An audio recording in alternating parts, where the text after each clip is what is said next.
Airport के बारे में ये लगा, बहुत लोग सवाल पूछ रहे हैं, मैं बहुत चीज़ अभी रिवील नहीं कर सकता क्योंकि बहुत लोगों को एतराज़ी होगी, जलन होगी कि तिपरासा इतना कैसे कर पाया।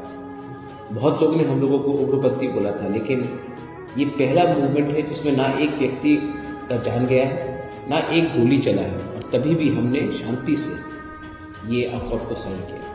बहुत लोग बोल रहे हैं कि डिटेल्स कहाँ है, डिटेल्स है, लेकिन मैं डिटेल्स तभी रिवील करूँगा जब इलेक्शन खत्म होता है। ये डिटेल्स में हमारा ज़मीन का अधिकार, हमारा भाषा का प्रोटेक्शन, हमारा कल्चर, हमारा फंडिंग, कॉन्स्टिट्यूशन में क्या अमेंडमेंट्स लाया जाए कि हम लोग आने वाले दिन में और सुरक्षित हों, और मोस्ट इम्पॉर्टेंटली ये एग्रीमेंट में देश का सबसे पावरफुल होम मिनिस्टर ने कहा है गवर्नमेंट ऑफ इंडिया से गलती हुई है। उन्होंने स्वीकार किया है कि गवर्नमेंट ऑफ इंडिया ने हमारे साथ अन्याय किया, और आज उसको सुधारने के लिए उन्होंने ये कदम निकाला।